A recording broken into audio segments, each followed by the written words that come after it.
পাকিস্তানের সাপোর্টাররা কারা আছেন আমার ভিডিওতে? আবার অনেকে আছেন এই দেশে 1971-এর পর পাকিস্তানের ন্যারেটিভ প্রতিষ্ঠার জন্য কাজ করছেন বা পাকিস্তানকে ভালোবাসেন, পাকিস্তানের পতাকাও এই দেশে অনেকে মনে মনে কায়েম করতে চান। আপনাদের উদ্দেশ্যে বলছি, পাকিস্তান সম্পর্কে আপনার বুঝতে হবে, জানতে হবে। রক্তের ভিতরে পাকিস্তানের কাঁপুনি থাকলে হবে না। দিন শেষে আমরা যখন ইসরায়েলকে নিয়ে সমালোচনা করছি, আমরা যখন ভারতীয় মোদির শাসন নিয়ে সমালোচনা করছি, কিন্তু একই স্টাইলে পাকিস্তান যখন আফগানিস্তানে অভিযান চালায়, আমার কাছে আশ্চর্য লাগে যে পাকিস্তান ও যে বলে আল্লাহর বাহিনী, এই বুঝে আল্লাহর বাহিনীর কাজ। পাকিস্তান সেনাপ্রধান ওদিন বলছিল যে পাকিস্তান সেনাবাহিনী হচ্ছে আল্লাহর বাহিনী। দেখেন, আল্লাহর বাহিনী এখন শয়তানের বাহিনীর মতন কাজ শুরু করছে।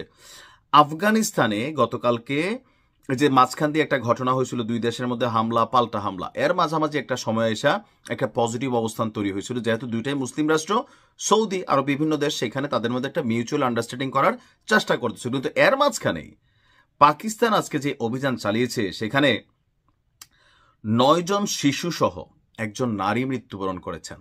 আমরা ফিলিস্তিনের ভিডিও শেয়ার করি, এগুলা কিন্তু করবেন না, কারণ পাকিস্তান মনা যারা আছেন আমার গালাগালি করবেন, আফগানিস্তানের দোষ দিবেন, কারণ আফগানিস্তান এখন আর কাউকে গণে না, তাদের বিষয়টা একটু আলাদা হয়ে গেছে।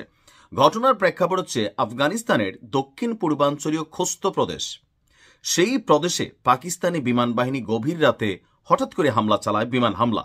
আর এই হামলায় 9 জন শিশু এবং একজন নারী মারা গেছে। আফগানিস্তানের যে সরকার আছে, তাদের সরকারের মুখপাত্র জবিউল্লাহ তিনি ঘটনার সত্যতা স্বীকার করেছেন। তাদের মুখপাত্র বলছেন, দিবাগত রাতে মানে গতকাল গভীর রাতে আপনার খোস্ত প্রদেশের গুরবুজ জেলায় এই হামলার বা এই অভিযান চালিয়েছে পাকিস্তান। পাকিস্তানি বাহিনী ওয়ালিয়াত খান নামের এক স্থানীয় বেসামরিক নাগরিকের বাড়িতে এই বোমাবর্ষণ করে। হামলার ফলে বাড়িটি ধ্বংসস্তূপে পরিণত হয়। বাড়িতে শিশু বাচ্চা থেকে অনেকেই সেখানে উপস্থিত ছিল।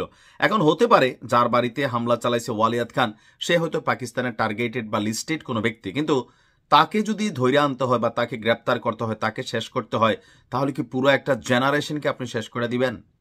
এটা কি উচিত? বাচ্চাগুলোর কি দোষ ছিল? দর্শক, জবিউল্লাহ বলছেন যে আপনার এই অভিযানে 5 জন ছোট বাচ্চা, 4 জন ছোট মেয়ে, টোটাল 9 জন এবং তাদের মা সহ 10 জন। শুধুমাত্র এই এলাকায় না, এই এলাকা ছাড়াও আফগানিস্তানের অন্যান্য অঞ্চলেও বিমান হামলার খবর পাওয়া গেছে পাকিস্তানের।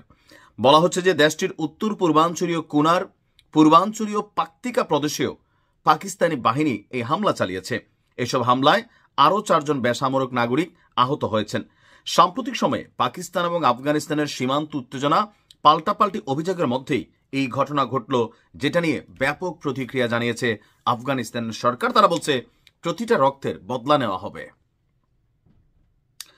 পাকিস্তানের সাম্প্রতিক সময়ে মানে আমেরিকা ট্রাম্পের আশীর্বাদে আব্বা ডাকা বাকি আছে পাকিস্তানের সেনাপ্রধান, আর পাকিস্তানের যে প্রধানমন্ত্রী আছে ডোনাল্ড ট্রাম্পকে প্রায় বাবাই ডাকে এক ধরনের। এরপরে হঠাৎ করে ফরফর ফরফর করে কিন্তু উড়া শুরু করছে, ভাই তোমরা লাগলে ভারতের সাথে গিয়ে লাগো, দেখবো আমরা কতটুকু কার কতটুকু পাওয়ার আছে, ওদিক দিয়ে লড়াই করো। কিন্তু এখানে এসা আফগানিস্তান যুদ্ধবিধ্বস্ত একটা দেশ, এখানে অনেক ধরনের সন্ত্রাসীরা আছে, তাদের বিরুদ্ধে তোমরা সামরিক অভিযান পরিচালনা করো, ড্রিল পরিচালনা করো, কিন্তু একটা জেনারেশনকে এইভাবে শেষ করে দেওয়া, এটা আসলে কতটুকু যৌক্তিক? আমাদেরকে প্রতিবাদ করলে প্রত্যেকটা বিষয়ে প্রতিবাদ করতে হবে, শুধু ইসরায়েল ইস্যুতে না। ভাই ওইখানে একটা বাচ্চার জীবন অনেক রকম, ফিলিস্তিনের, তো আফগানিস্তানের একটা বাচ্চার জীবনের কি মূল্য আপনার কাছে নাই? না মনে হয় যে আব্বা যা করে, যারা পাকিস্তানকে আব্বা মনে করেন অনেকে আছেন, আমার কথা গায়ে লাগবে। দেখেন, আমরা পাকিস্তানকে ভালোবাসি কোথায়? খেলা, পাকিস্তানের খেলা ভালোবাসি, গান ভালোবাসি, পাকিস্তানের ব্যবসা পণ্য আমাদের সাথে আসতেছে যাচ্ছে, এগুলো এক জিনিস, কিন্তু যখন অন্যায় অত্যাচার জুলুম করবে তাদের বিরুদ্ধে কথা বলতে হবে। পাকিস্তানের সংযত হওয়া উচিত, বেশি ফরফরানি ভালো না। ভালো থাকুন।